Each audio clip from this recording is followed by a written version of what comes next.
കഥയിലെ മുഴുവൻ കാര്യങ്ങളും സാങ്കല്പികമാണ്. കഥ പൂർണ്ണമായും വിനോദത്തിനു വേണ്ടി മാത്രമുള്ളതാണ്. ചാനൽ ഒരു വിധത്തിലുള്ള അന്ധവിശ്വാസത്തെയും പ്രോത്സാഹിപ്പിക്കുന്നില്ല.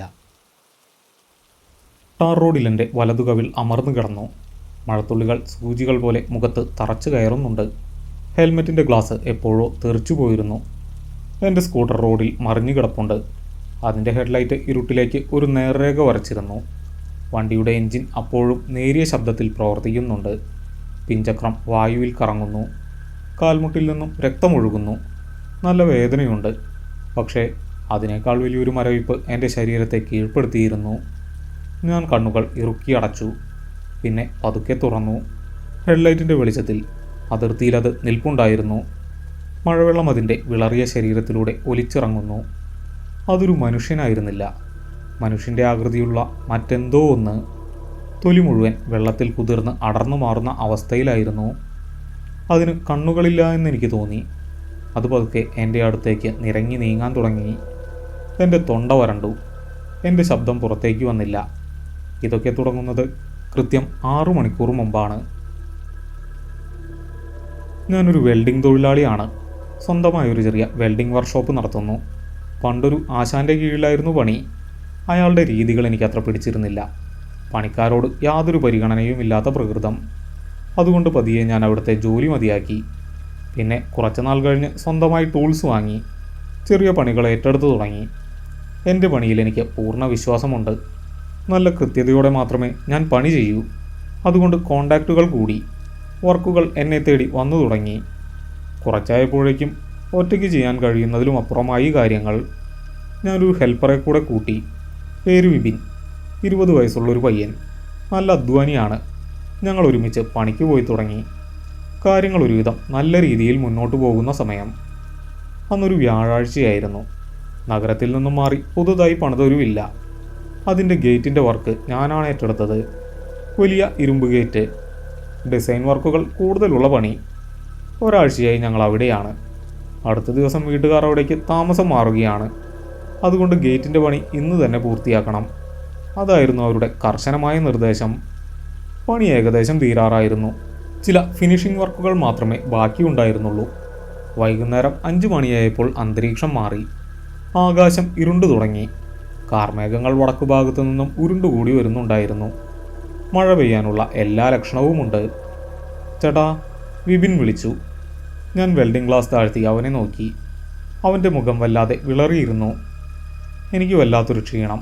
തലവേദനിക്കുന്നുണ്ട്. പനി വരുന്നത് പോലെ അവൻ പറഞ്ഞു. ഞാൻ അവൻ്റെ നെറ്റിയിൽ തൊട്ടു നോക്കി. നല്ല ചൂടുണ്ട്.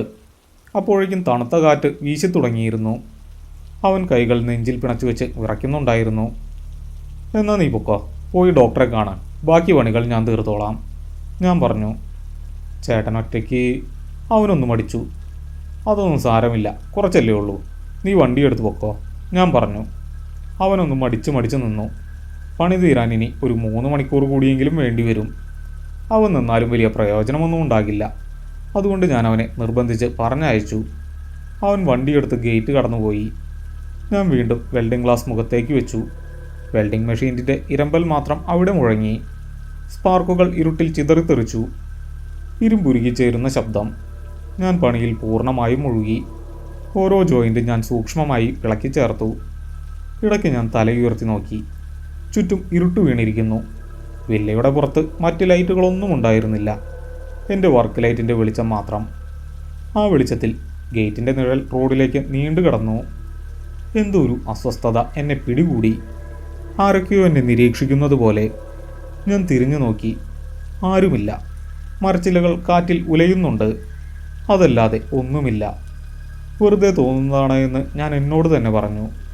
ഞാൻ പണി തുടർന്നു. പണിയിൽ മുഴുകിയതുകൊണ്ട് സമയം പോയതറിഞ്ഞില്ല. ഫോൺ ശബ്ദിച്ചപ്പോഴാണ് ഞാൻ പോക്കറ്റിൽ നിന്നും അതെടുത്ത് നോക്കിയത്. വീട്ടിൽ നിന്നാണ്. സമയം 10 മണി കഴിഞ്ഞിരിക്കുന്നു. എന്താ വൈകുന്നത്? ഭാര്യയുടെ ചോദ്യം. പണി തീർന്നതേയുള്ളൂ. ഞാൻ ഇറങ്ങുകയാണ്. ഒരു അരമണിക്കൂർ. ഞാൻ ഫോൺ കട്ട് ചെയ്തു. ഞാൻ മെഷീൻ ഓഫ് ചെയ്തു. പെട്ടെന്ന് വലിയൊരു നിശബ്ദത അവിടെ പടർന്നു. ചെവിയിൽ അതുവരെ ഉണ്ടായിരുന്ന മൂളൽ നിന്നു. ഞാൻ ടൂൾസ് എല്ലാം പെട്ടിയിലാക്കി. വീട്ടുകാർ പറഞ്ഞ പൈസ വൈകുന്നേരം തന്നെ അക്കൗണ്ടിലേക്ക് ഇട്ടിരുന്നു. ഇനി എനിക്ക് വീട്ടിലെത്തണം. 7 കിലോമീറ്റർ ദൂരമുണ്ട്. ഞാൻ സ്കൂട്ടറിൻ്റെ അടുത്തേക്ക് നടന്നു. വണ്ടി സ്റ്റാർട്ട് ചെയ്യാൻ ഞാൻ താക്കോൽ തിരിച്ചു. അപ്പോഴാണ് ആദ്യത്തെ മഴത്തുള്ളി എൻ്റെ മുഖത്ത് വീണത്. വളരെ വലിയ ഒരു തുള്ളി. അത് ഐസ് പോലെ തണുത്തതായിരുന്നു. പിന്നാലെ രണ്ടാമത്തെ തുള്ളി, പിന്നെ മൂന്നാമത്തേത്. മഴ കനത്തു. ആകാശം പൊട്ടിപ്പൊളിഞ്ഞു പോലെ വെള്ളം താഴേക്ക് പതിച്ചു. ഞാൻ വണ്ടി ഓഫ് ചെയ്തു. വെൽഡിംഗ് സെറ്റ് ഈ മഴയത്ത് കൊണ്ടുപോകാൻ കഴിയില്ല. വണ്ടിയിൽ വെച്ചാൽ അത് നനഞ്ഞ് കേടാകും. ഞാനതെടുത്ത് വില്ലയുടെ കാർ പോർച്ചിൽ ഒരു മൂലയ്ക്ക് വെച്ചു. മഴ കൊള്ളാത്ത സുരക്ഷിതമായ സ്ഥലം. നാളെ രാവിലെ വന്നെടുക്കാം. ഇവിടെ നിന്നും ആരും അതെടുക്കാൻ പോകുന്നില്ല. ഞാൻ സ്കൂട്ടറിൻ്റെ സീറ്റ് തുറന്നു. അതിൽ നിന്നും എൻ്റെ പഴയ റെയിൻകോട്ട് എടുത്തു. കറുത്ത നിറമുള്ള ഒരു മഴക്കോട്ട്. ഞാൻ അതെടുത്തിട്ടു. പിന്നെ ഹെൽമെറ്റ് തലയിൽ വെച്ചു. അതിൻ്റെ ഗ്ലാസ്സിന് ചെറിയ പോറലുകളുണ്ടായിരുന്നു. ഞാൻ വണ്ടി സ്റ്റാർട്ട് ചെയ്ത് ഹെഡ്ലൈറ്റ് ഓൺ ചെയ്തു. മഴവെള്ളം വെളിച്ചത്തിൽ തിളങ്ങി. ഞാൻ ഗേറ്റ് കടന്ന് റോഡിലേക്ക് കയറി. നഗരത്തിലേക്കുള്ള യാത്ര എളുപ്പമാണ്. പക്ഷേ ഈ വില്ലയിൽ നിന്നും മെയിൻ റോഡിലെത്താൻ 3 കിലോമീറ്റർ സഞ്ചരിക്കണം. അതിൽ 2 കിലോമീറ്റർ ദൂരം തികച്ചും വിജനമായൊരു പ്രദേശമാണ്. എനിക്ക് ആ വഴിയോട് പണ്ടേ ഒരു താല്പര്യക്കുറവുണ്ട്. പകൽ പോലും ആ വഴി ആരും അധികം അങ്ങനെ യാത്ര ചെയ്യാറില്ല. പണ്ടതൊരു വലിയ എസ്റ്റേറ്റ് ആയിരുന്നു. നിറയെ മരങ്ങളും പച്ചപ്പും ഉണ്ടായിരുന്ന സ്ഥലം.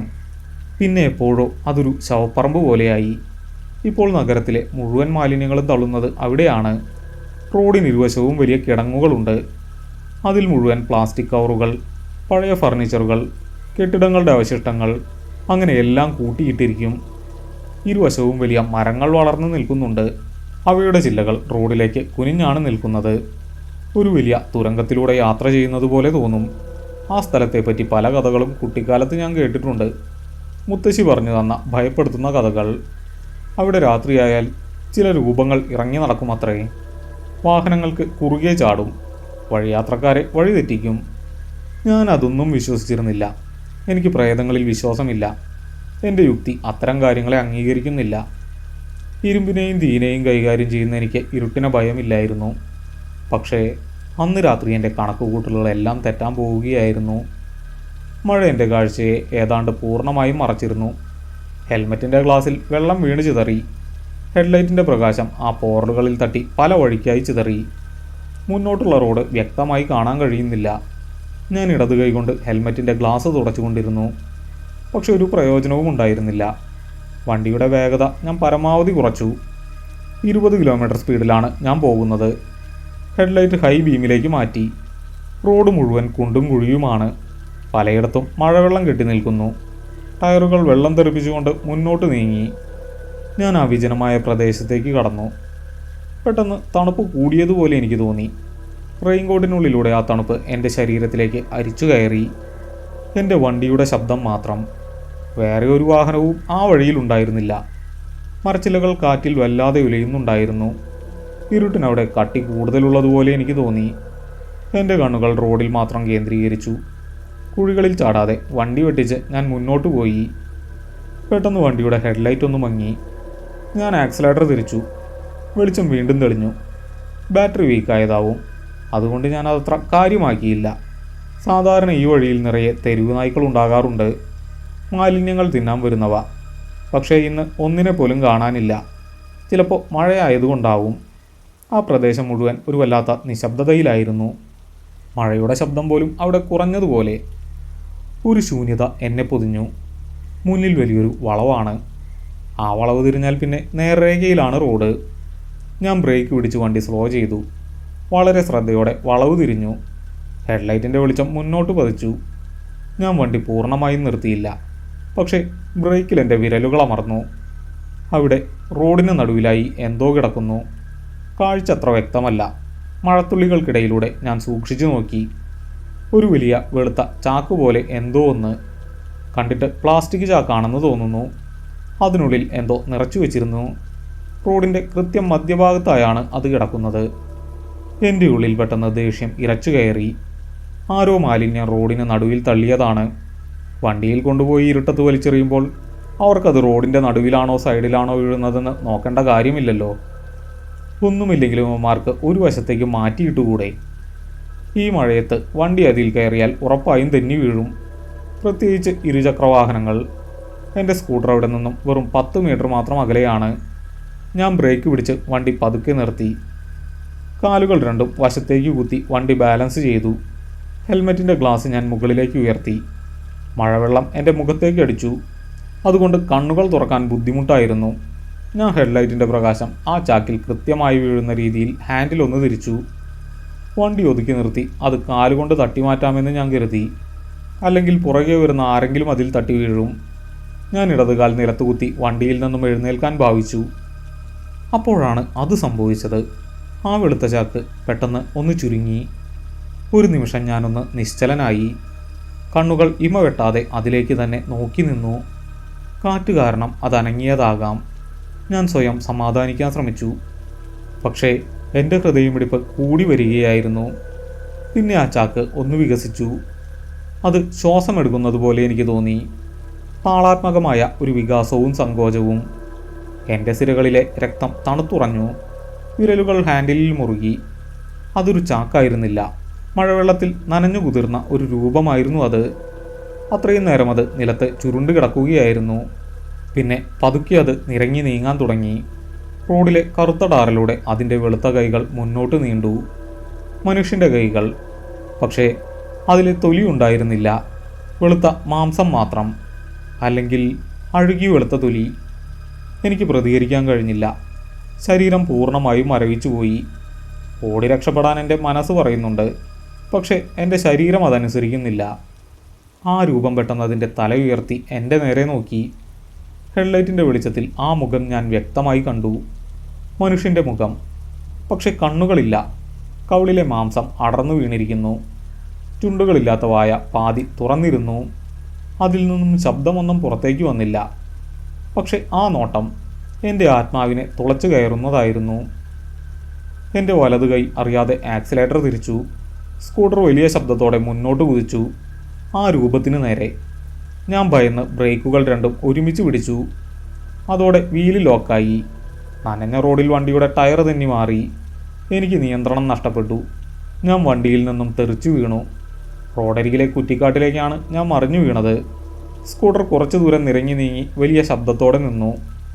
ഇരുമ്പ് ടാറിൽ ഒഴിയുന്ന ശബ്ദം എൻ്റെ കാതുകളിൽ മുഴങ്ങി. പിന്നെ എല്ലാം നിശബ്ദമായി. മഴയുടെ ശബ്ദം മാത്രം. എത്ര നേരം ഞാൻ ആ കിടപ്പ് കിടന്നുവെന്ന് എനിക്കറിയില്ല. ബോധം വരുമ്പോൾ തണുപ്പ് എൻ്റെ അസ്ഥികളിലേക്ക് തുളച്ചു കയറുകയായിരുന്നു. ഞാൻ പതുക്കെ കണ്ണു തുറന്നു. റോഡിൽ നിന്നും കുറച്ച് താഴെയായാണ് ഞാൻ കിടക്കുന്നത്. ചെളിയിൽ എൻ്റെ ശരീരം പൂഴ്ന്നിരുന്നു. റെയിൻകോട്ട് പലയിടത്തും കീറിപ്പോയിട്ടുണ്ട്. ഞാൻ പതുക്കെ എഴുന്നേൽക്കാൻ ശ്രമിച്ചു. ഇടത് കൈ കുത്തിയപ്പോൾ കടുത്ത വേദന അനുഭവപ്പെട്ടു. കൈ ഒടിഞ്ഞിട്ടുണ്ടെന്നാണ് തോന്നുന്നത്. ഞാൻ പല്ലു കടിച്ച് വേദന സഹിച്ചു. കാൽമുട്ടിലും നല്ല വേദനയുണ്ട്. ഞാൻ കഷ്ടപ്പെട്ട് എഴുന്നേറ്റ് നിന്നു. ചുറ്റും കൂരിരുട്ടാണ്. റോഡിൽ എൻ്റെ സ്കൂട്ടർ കിടപ്പുണ്ട്. അതിൻ്റെ ഹെഡ്ലൈറ്റ് ഇപ്പോഴും കത്തുന്നുണ്ട്. അത് കാട്ടിലേക്കാണ് വെളിച്ചം വീശുന്നത്. ഞാൻ റോഡിലേക്ക് നോക്കി. എൻ്റെ ഹൃദയം ഒരു നിമിഷം നിശ്ചലമായി. ആ വെളുത്ത രൂപം അതവിടെ ഉണ്ടായിരുന്നില്ല. റോഡ് പൂർണ്ണമായും ശൂന്യമാണ്. എൻ്റെ തോന്നലായിരുന്നു അത്. ഉറക്കക്ഷീണവും മഴയും എൻ്റെ മനസ്സിനെ കബളിപ്പിച്ചതാകുമോ? ഞാൻ ചുറ്റും നോക്കി. ആ വെളിച്ചത്തിൽ എനിക്ക് ആരെയും കാണാൻ കഴിഞ്ഞില്ല. ഒരു വലിയ ആശ്വാസം എന്നെ പൊതിഞ്ഞു. വെറുമൊരു തോന്നൽ. ഞാൻ വെറുതെ ഭയന്നു. ഈ മഴയത്ത് വണ്ടി തെന്നി വീണതാണ്. ഞാൻ എൻ്റെ യുക്തിയെ കൂട്ടുപിടിച്ചു. ഞാൻ മുടത്തിക്കൊണ്ട് റോഡിലേക്ക് കയറി. പതിയെ സ്കൂട്ടറിൻ്റെ അടുത്തേക്ക് നടന്നു. വണ്ടി എങ്ങനെയെങ്കിലും ഉയർത്തി സ്റ്റാർട്ട് ചെയ്ത് അവിടെ നിന്നും രക്ഷപ്പെടണം. അതുമാത്രമായിരുന്നു എൻ്റെ ലക്ഷ്യം. ഞാൻ വണ്ടിയുടെ ഹാൻഡിലിൽ പിടിച്ചു. അത് ഉയർത്താൻ ശ്രമിച്ചു. ഭാരം കൂടുതലായതുകൊണ്ടും കൈക്ക് വേദന ഉള്ളതുകൊണ്ടും എനിക്ക് ഒറ്റയടിക്ക് അതിന് കഴിഞ്ഞില്ല. ഞാൻ കുറച്ചുകൂടി കുനിഞ്ഞ് ബലം പ്രയോഗിക്കാൻ നോക്കി. അപ്പോഴാണ് ആ വെളിച്ചത്തിൽ ഞാൻ ആ നിഴൽ കണ്ടത്. വണ്ടിയുടെ ഹെഡ്ലൈറ്റ് വെളിച്ചത്തിൽ എൻ്റെ നിഴൽ കാട്ടിലേക്ക് നീണ്ടു കിടപ്പുണ്ടായിരുന്നു. പക്ഷേ അതിനൊപ്പം മറ്റൊരു നിഴൽ കൂടി ഉണ്ടായിരുന്നു. എൻ്റെ തൊട്ടു പിന്നിലായി, വളരെ അടുത്ത്. എൻ്റെ പുറകിൽ ആൾപ്പൊക്കത്തിൽ ആ നിഴൽ അനങ്ങാതെ നിന്നു. എനിക്ക് തിരിഞ്ഞു നോക്കാൻ ധൈര്യമുണ്ടായിരുന്നില്ല. മഴവെള്ളം എൻ്റെ കഴുത്തിലൂടെ ഒലിച്ച് താഴേക്കിറങ്ങി. ആ സമയം നല്ല ഭാരമുള്ള എന്തോ ഒന്ന് എൻ്റെ ചുമലിൽ സ്പർശിക്കുന്നതായി എനിക്ക് തോന്നി. എൻ്റെ ശ്വാസം നിലച്ചു. പേശികൾ വരിഞ്ഞു മുറുകി. 1000 കിലോയോളം ഭാരം വരുന്ന എന്തോ ഒന്ന് എൻ്റെ ചുമലിൽ വെച്ച പോലെ. ഞാൻ ഒരു വശത്തേക്ക് ചെരിഞ്ഞുപോയി.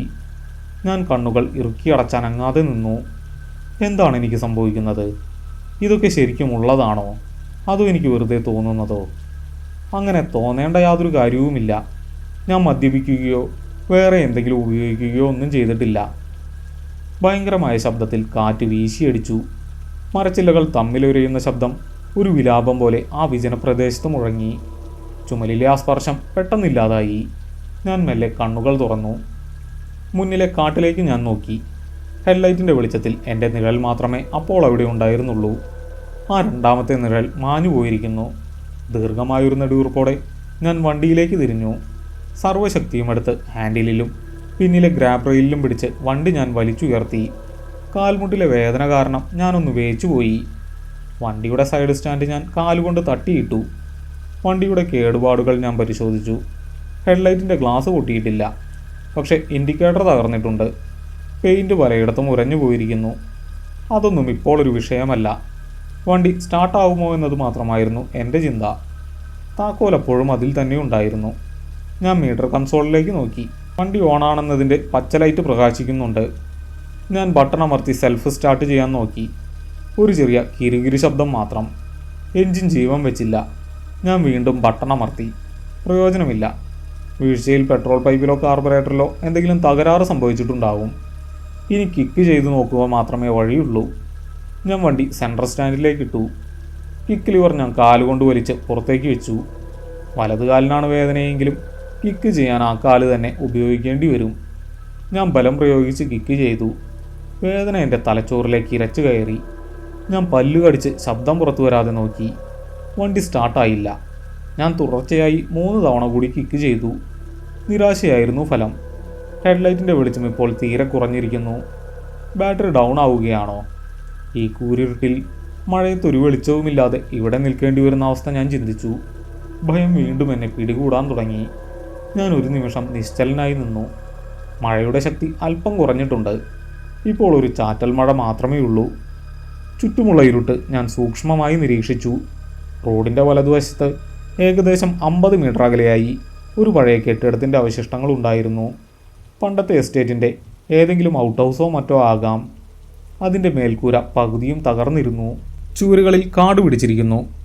എൻ്റെ വണ്ടിയുടെ അവ്യക്തമായ വെളിച്ചത്തിൽ ആ കെട്ടിടത്തിൻ്റെ ഒരു തൂണിന് പിന്നിലായി എന്തോ നിൽക്കുന്നത് ഞാൻ കണ്ടു. ആദ്യം ഞാൻ കരുതിയത് അതൊരു മരക്കുറ്റിയോ മറ്റോ ആണെന്നാണ്. പക്ഷേ അത് ചെറുതായി അനങ്ങുന്നുണ്ടായിരുന്നു. വളരെ പതുക്കെ. ഞാൻ കണ്ണുകൾ ചിമ്മാതെ അങ്ങോട്ട് തന്നെ നോക്കി നിന്നു. എൻ്റെ നെഞ്ചിടിപ്പ് കാതിൽ മുഴങ്ങുന്നുണ്ടായിരുന്നു. അത് ആ തൂണിന് പിന്നിൽ നിന്നും പതുക്കെ പുറത്തേക്ക് വന്നു. വെളുത്ത ആ രൂപം, അഴുകിയ മാംസം പിടിച്ച ശരീരം, അതെന്നെ തന്നെ നോക്കി നിൽക്കുകയാണ്. റോഡിൽ കിടന്നിരുന്ന ഞാൻ കണ്ട അതേ രൂപം. ഇപ്പോൾ അത് നിവർന്നു നിൽക്കുന്നു. അതിൻ്റെ കൈകൾ താഴേക്ക് തൂങ്ങിക്കിടക്കുന്നു. അതൊരടി മുന്നോട്ട് വെച്ചു. എൻ്റെ കാലുകൾ വിറയ്ക്കാൻ തുടങ്ങി. എനിക്ക് അവിടെ നിന്നും ഓടണം. പക്ഷേ വണ്ടി ഉപേക്ഷിച്ച് എങ്ങോട്ട് ഓടാൻ? ഈ ഇരുട്ടിൽ വേദനിക്കുന്ന കാലുമായി എനിക്ക് എത്ര ദൂരം ഓടാൻ പറ്റും? അത് രണ്ടാമത്തെ അടിയും മുന്നോട്ട് വെച്ചു. അതിൻ്റെ നടത്തം വല്ലാത്തൊരു രീതിയിലായിരുന്നു. കാലുകൾ നിലത്തുറപ്പിക്കാതെ വായുവിലൂടെ തെന്നി നീങ്ങുന്നത് പോലെ. ഞാൻ വണ്ടിയുടെ കിക്ക് ലിവറിൽ ആഞ്ഞൊരു ചവിട്ട് കൊടുത്തു. മനസ്സിലെ ഭയം മുഴുവൻ ആ ഒറ്റ ചവിട്ടിലുണ്ടായിരുന്നു. എഞ്ചിനിൽ ഒരു ചെറിയ ശബ്ദമുണ്ടായി. എൻ്റെ ഉള്ളിൽ നേർത്തൊരു പ്രതീക്ഷ നാം വിട്ടു. ഞാൻ വീണ്ടും ചവിട്ടി. വണ്ടി വലിയ ശബ്ദത്തോടെ സ്റ്റാർട്ടായി. ഞാൻ ഒറ്റ കുതിപ്പിന് വണ്ടിയിൽ കയറിയിരുന്നു. ആ രൂപം അപ്പോഴേക്കും വളരെ അടുത്തെത്തിയിരുന്നു. ഞാനും അതും തമ്മിൽ 10 മീറ്റർ പോലും അകലമില്ല. ഹെഡ്ലൈറ്റിൻ്റെ മങ്ങിയ വെളിച്ചത്തിൽ അതിൻ്റെ മുഖം ഞാൻ വീണ്ടും കണ്ടു. ആ വലിയ കറുത്ത കണ്ണില്ലാത്ത കുഴികൾ എന്നെ തന്നെ ഉറ്റുനോക്കുകയാണ്. ഞാൻ ആക്സിലേറ്റർ തിരിച്ചു. ടയർ ടാർ റോഡിൽ ഉരസി വണ്ടി മുന്നോട്ട് കുതിച്ചു. ഞാൻ തിരിഞ്ഞു നോക്കാതെ വണ്ടിയുടെ വേഗത പരമാവധി കൂട്ടി. എഞ്ചിൻ വലിയ ശബ്ദത്തിൽ ഇരമ്പി. ഈ നരകത്തിൽ നിന്നും എത്രയും പെട്ടെന്ന് പുറത്തു കടക്കണം. വളവുകൾ ഞാൻ അപകടകരമായ രീതിയിൽ വെട്ടിച്ചു തിരിച്ചു. റോഡിലെ കുഴികൾ ഞാൻ കാര്യമാക്കിയില്ല. വണ്ടി പലപ്പോഴും നിയന്ത്രണം വിട്ടുപോകുന്നത് പോലെ തോന്നി. ഞാൻ ബലമായി ഹാൻഡിലിൽ പിടിച്ചു. 1 കിലോമീറ്റർ ദൂരം കഴിഞ്ഞാൽ ആ പ്രദേശം അവസാനിക്കുകയാണ്. അവിടെ ഒരു ചെറിയ പാലമുണ്ട്. ആ പാലം കടന്നാൽ പിന്നെ വെളിച്ചമുള്ള റോഡാണ്. അവിടെ ആളുകളുണ്ടാകും, വീടുകളുണ്ടാകും. ഞാൻ ആ പാലം ലക്ഷ്യമാക്കി വണ്ടി ഓടിച്ചു. പാലത്തിൻ്റെ കൈവരികൾ ഹെഡ്ലൈറ്റിൻ്റെ വെളിച്ചത്തിൽ തെളിഞ്ഞു വന്നു. എൻ്റെ മനസ്സിൽ ഒരു ആശ്വാസം പടർന്നു. ഞാൻ രക്ഷപ്പെട്ടു. വണ്ടി പാലത്തിലേക്ക് കയറി. ടയറുകൾ പാലത്തിൻ്റെ ഇരുമ്പ് പ്ലേറ്റുകളിൽ തട്ടിയപ്പോൾ വലിയ ശബ്ദമുണ്ടായി. പാലത്തിൻ്റെ കൃത്യം നടുക്കെത്തിയപ്പോൾ ഞാൻ ഒരു നിമിഷം വണ്ടിയുടെ റിയർവ്യൂ മിററിലേക്ക് നോക്കി. അറിയാതെ നോക്കിപ്പോയതാണ്. എൻ്റെ ഹൃദയം ഒരു നിമിഷം പണി മുടക്കി. പിന്നിലെ സീറ്റിൽ എൻ്റെ തൊട്ടു പിന്നിലായി ആ വെളുത്ത രൂപം ഇരിക്കുന്നുണ്ടായിരുന്നു. അതിൻ്റെ അഴുകിയ മാംസം പിടിച്ചൊരു കൈ എൻ്റെ ചുമലിലേക്ക് പതുക്കെ നീണ്ടുവരികയാണ്. റിയർവ്യൂ മിററിലെ ആ കാഴ്ച എൻ്റെ സമനില പൂർണ്ണമായും തെറ്റിച്ചു. ഞാൻ സർവ്വശക്തിയുമെടുത്ത് 2 ബ്രേക്കും ഒരേ സമയം പിടിച്ചു. പാലത്തിലെ ഇരുമ്പ് പ്ലേറ്റുകളിൽ ടയർ ഉരസി. വലിയൊരു അലർച്ചയോടെ വണ്ടി തെന്നി മാറി. ഞാൻ വീഴാതിരിക്കാൻ കാലുകൾ രണ്ടും താഴേക്ക് കുത്തി. ചെരുപ്പിൻ്റെ അടിഭാഗം ഇരുമ്പിലുരസി. വണ്ടി ഒരു വശത്തേക്ക് ചെരിഞ്ഞു നിന്നു. ഞാൻ വണ്ടിയിൽ നിന്നും ചാടിയിറങ്ങി പിന്നിലേക്ക് മാറി നിന്നു. ഞാൻ നല്ല പോലെ കിതയ്ക്കുന്നുണ്ടായിരുന്നു. മഴവെള്ളം മുഖത്തുകൂടെ ഒഴുകുന്നുണ്ട്. ഞാൻ വണ്ടിയുടെ പിൻസീറ്റിലേക്ക് നോക്കി.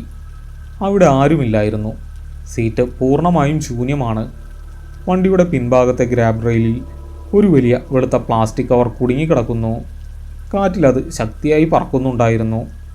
അതിൻ്റെ ഒരു ഭാഗം മുന്നോട്ട് എൻ്റെ ചുമലിന് നേരെ നീളുന്നു. വെറുമൊരു പ്ലാസ്റ്റിക് കവർ. ആ മാലിന്യ കൂമ്പാരത്തിൽ നിന്നും എങ്ങനെയോ വണ്ടിയിൽ കുടുങ്ങിയതാവും.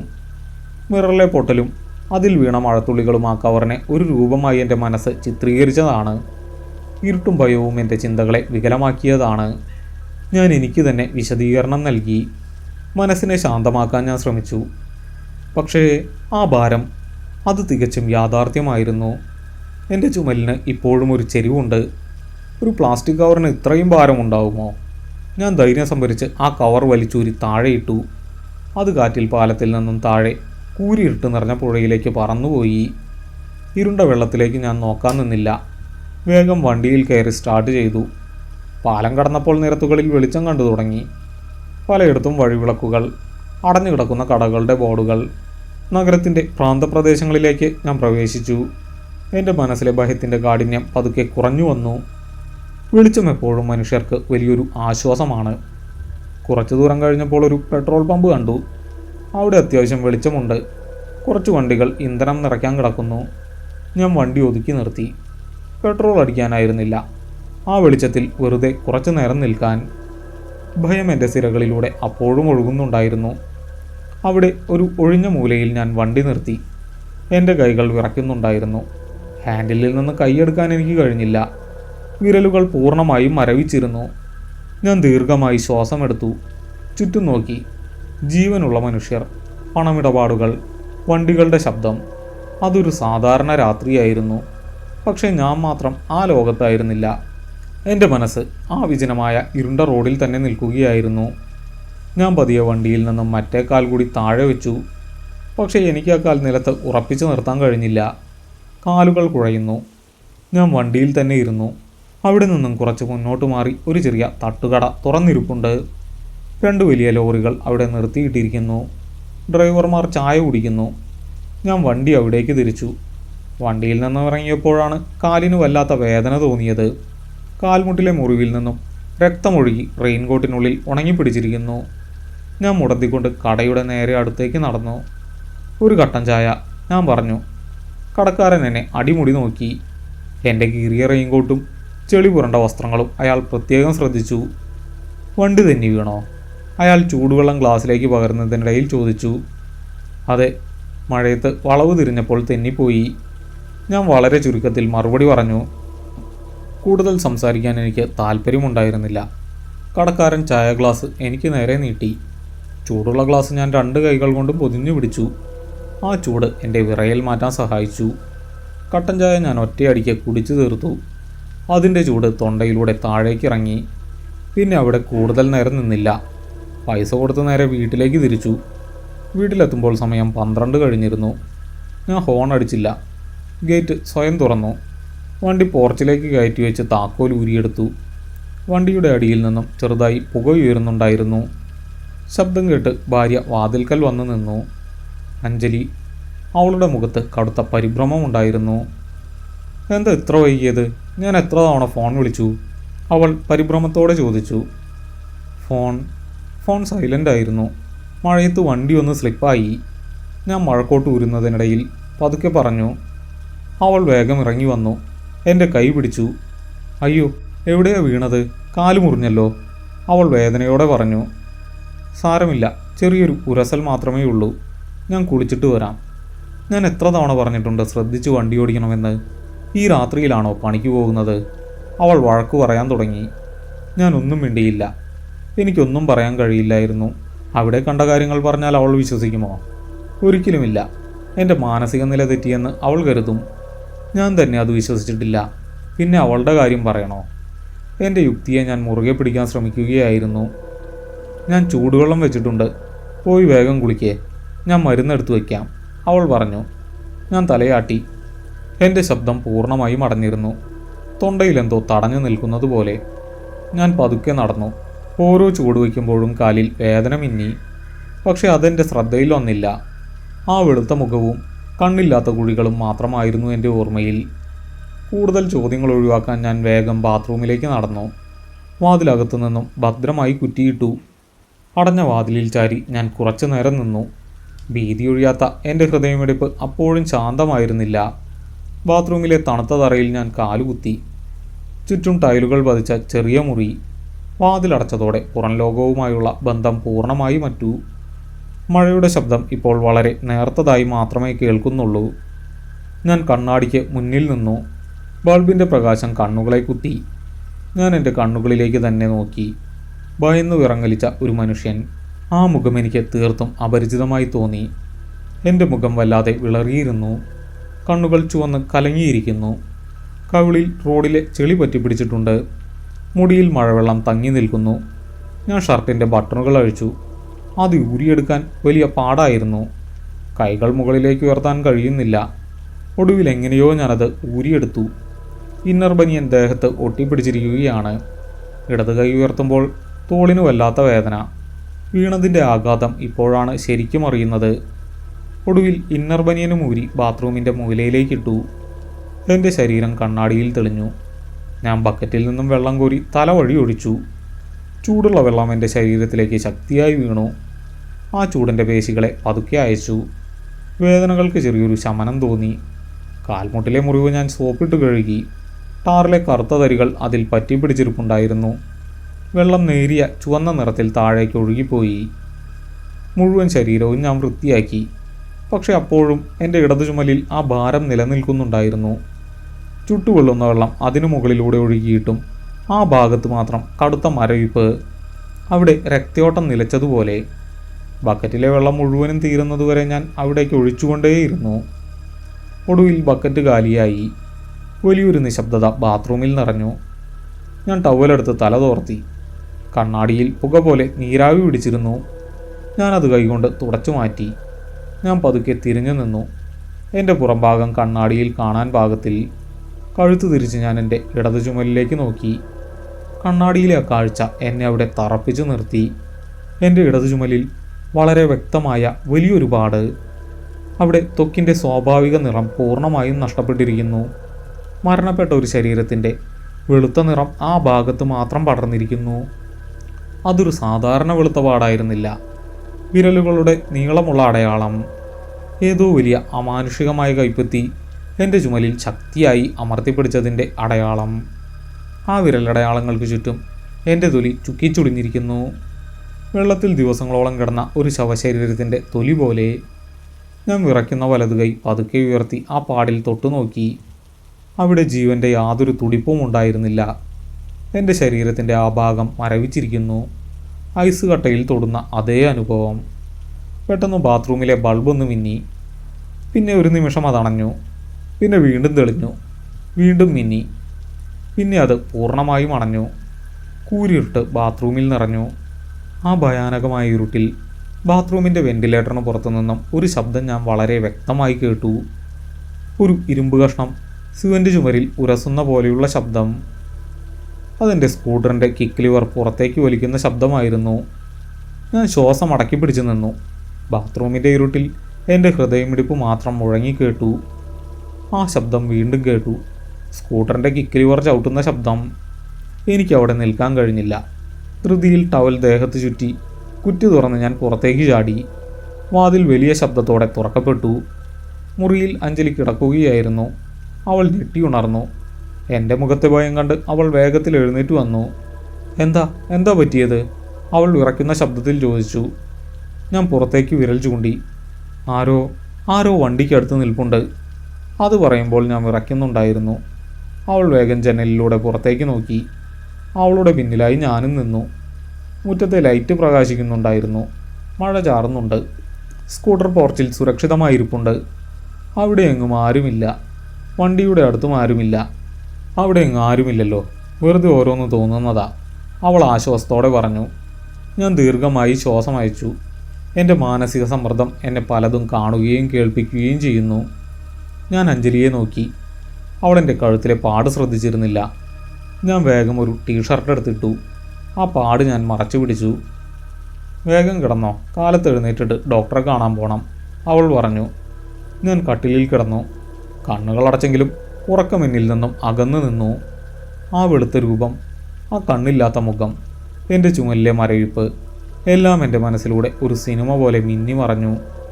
പിറ്റേന്ന് രാവിലെ എഴുന്നേറ്റപ്പോൾ എനിക്ക് കടുത്ത പനിയായിരുന്നു. ശരീരം മുഴുവൻ വേദന.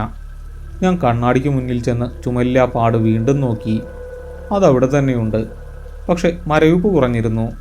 സാധാരണ തൊലിയുടെ ഊഷ്മാവിലേക്ക് അത് മാറിക്കൊണ്ടിരുന്നു. അഞ്ജലി എന്നെ നിർബന്ധിച്ച് അടുത്തുള്ള ക്ലിനിക്കിൽ കൊണ്ടുപോയി. ഡോക്ടർ എന്നെ പരിശോധിച്ചു. പനിയുടെ മരുന്നുകളും വേദന സംഹാരികളും നൽകി. ഞാൻ പരിക്കുകളെ പറ്റിയും വണ്ടി വീണതിനെ പറ്റിയും മാത്രം പറഞ്ഞു. ചുമലിലെ പാടിനെ പറ്റി ഞാൻ ഒന്നും പറഞ്ഞില്ല. അതൊരു പക്ഷേ വീണപ്പോഴുണ്ടായ ചതവാകാമെന്ന് ഞാൻ സ്വയം വിശ്വസിപ്പിക്കാൻ ശ്രമിച്ചു. 2 ദിവസം ഞാൻ വീട്ടിൽ തന്നെ വിശ്രമിച്ചു. പനി കുറഞ്ഞു. പതുക്കെ പതുക്കെ എൻ്റെ മനസ്സിലെ ഭയവും കുറയാൻ തുടങ്ങി. ഞാൻ ആ രാത്രിയെപ്പറ്റി ചിന്തിക്കാതിരിക്കാൻ ശ്രമിച്ചു. അത് വെറും ഒരു സ്വപ്നമായിരുന്നുവെന്ന് വിശ്വസിക്കാൻ എൻ്റെ യുക്തി എന്നെ സഹായിച്ചു. 3-ാം ദിവസം ഞാൻ കടയിൽ പോയി തുടങ്ങി. വിപിൻ തിരികെ വന്നിരുന്നു. അവന് ചെറിയൊരു വൈറൽ പനി മാത്രമായിരുന്നു. ഞങ്ങൾ വീണ്ടും പണികളിൽ മുഴങ്ങി. ദിവസങ്ങൾ കടന്നുപോയി. എൻ്റെ ചുമലിലെ ആ പാട് പൂർണ്ണമായും മാഞ്ഞു പോയിരുന്നു. ആ തണുപ്പും ഞാൻ മറന്നു തുടങ്ങി. 1 മാസം കഴിഞ്ഞു. ആ സംഭവം ഞാൻ ഏതാണ്ട് പൂർണ്ണമായും മറന്നിരുന്നു. ജീവിതം പഴയതുപോലെ സാധാരണ നിലയിലായി. ഒരു ഞായറാഴ്ച രാവിലെ ഞാൻ പത്രവാർത്തകൾ വായിക്കുകയായിരുന്നു. അപ്പോഴാണ് പ്രാദേശിക വാർത്തകളുടെ പേജിൽ എൻ്റെ കണ്ണുകൾ ഉടക്കിയത്. മാലിന്യ കൂമ്പാരത്തിൽ നിന്നും അജ്ഞാത മൃതദേഹം കണ്ടെടുത്തു എന്നതായിരുന്നു തലക്കെട്ട്. ഞാൻ വാർത്ത വായിച്ചു തുടങ്ങി. നഗരത്തിന് പുറത്തുള്ള പഴയ എസ്റ്റേറ്റ് പ്രദേശത്തെ മാലിന്യ കൂമ്പാരത്തിൽ നിന്നുമാണ് മൃതദേഹം കിട്ടിയത്. ഞാൻ വണ്ടി തെന്നി വീണ അതേ സ്ഥലം. ഏകദേശം 1 മാസം പഴക്കമുള്ള അഴുകിയ ഒരു മൃതദേഹമാണ് കിട്ടിയത്. കനത്ത മഴയിൽ മാലിന്യങ്ങൾ ഒലിച്ചു പോയപ്പോഴാണ് മൃതദേഹം പുറത്തു വന്നത്. കൊലപാതകമാണെന്നാണ് പോലീസ് സംശയിക്കുന്നത്. ഒരു വലിയ പ്ലാസ്റ്റിക് ചാക്കിൽ കെട്ടിയ നിലയിലായിരുന്നു ശരീരം. എൻ്റെ ശരീരത്തിലൂടെ ഒരു മിന്നൽ കടന്നുപോയി. പത്രം എൻ്റെ കയ്യിൽ നിന്നും താഴേക്ക് വീണു. ആ രാത്രി, ആ ചാക്ക്, അതൊന്നും വെറും തോന്നലായിരുന്നില്ല. അതൊരു മനുഷ്യനായിരുന്നു. കൊല ചെയ്യപ്പെട്ട് അവിടെ ഉപേക്ഷിക്കപ്പെട്ട ഒരു പാവം മനുഷ്യൻ. ആ രൂപം എന്നെ നോക്കിയത്, എൻ്റെ ചുമലിൽ സ്പർശിച്ചത്, അത് അയാളുടെ അവസാനത്തെ വിലാപമായിരുന്നോ? അയാൾ എൻ്റെ സഹായം അപേക്ഷിക്കുകയായിരുന്നോ? അന്ന് രാത്രി ഞാൻ എൻ്റെ ഭയം കാരണം ഓടി രക്ഷപ്പെടുകയായിരുന്നു. ഞാൻ അവിടെ എന്തോ കണ്ടുവെന്ന് പോലീസിനെ അന്നേ അറിയിച്ചിരുന്നെങ്കിൽ ഒരുപക്ഷെ ആ വ്യക്തിക്ക് നീതി ലഭിച്ചേനെ. എൻ്റെ ഭീരുത്വം എന്നെ ഒരു സത്യത്തിൽ നിന്നും അകറ്റുകയായിരുന്നു. ഞാൻ എഴുന്നേറ്റ് പോലീസിനെ ഫോൺ ചെയ്യാൻ തീരുമാനിച്ചു. എനിക്കറിയാവുന്ന കാര്യങ്ങൾ, അന്ന് രാത്രി ഞാൻ കണ്ട ആ വെളുത്ത ചാക്ക്, എല്ലാം അവരോട് പറയണം. അതെൻ്റെ കടമയാണ്. എൻ്റെ മൊഴി കൊണ്ട് എന്തെങ്കിലും പ്രയോജനമുണ്ടാകുമെന്ന് ഞാൻ കരുതി. എനിക്ക് ആ അനുഭവമുണ്ടായ തീയതി കൃത്യമായി ഞാൻ പോലീസിനെ അറിയിച്ചു. അത് കേസിൽ നിർണായകമായി. പോലീസ് കേസന്വേഷണം കാര്യക്ഷമമാക്കി. എൻ്റെ മൊഴി അവർക്ക് വലിയൊരു തുമ്പായി മാറി. ആ അജ്ഞാത മൃതദേഹം തിരിച്ചറിയപ്പെട്ടു. ഒരു പാവപ്പെട്ട ഡ്രൈവറായിരുന്നു അത്. പണത്തിനു വേണ്ടി ചിലർ കൊലപ്പെടുത്തിയതായിരുന്നു. ഞാൻ പറഞ്ഞ തീയതിയും സാഹചര്യ തെളിവുകളും വെച്ച് പോലീസ് പ്രതികളെ പിടികൂടി. എൻ്റെ മനസ്സിലെ ആ ഭാരം, ആ അജ്ഞാത രൂപത്തിൻ്റെ നോട്ടം, എല്ലാം പതുക്കെ ഇല്ലാതായി. അമാനുഷ്യ ശക്തികളെക്കാൾ ഭയക്കേണ്ടത് മനുഷ്യരുടെ ക്രൂരതകളെയാണ്.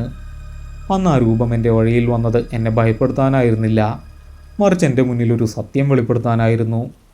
നമ്മളുടെ ഭയങ്ങൾ പലപ്പോഴും നമുക്ക് കാണിച്ചു തരുന്നത് നാം കാണാൻ മടിക്കുന്ന യാഥാർത്ഥ്യങ്ങളെയാണ്. അവയെ നേരിടാൻ പഠിക്കുമ്പോൾ മാത്രമാണ് നാം യഥാർത്ഥത്തിൽ സ്വതന്ത്രരാകുന്നത്.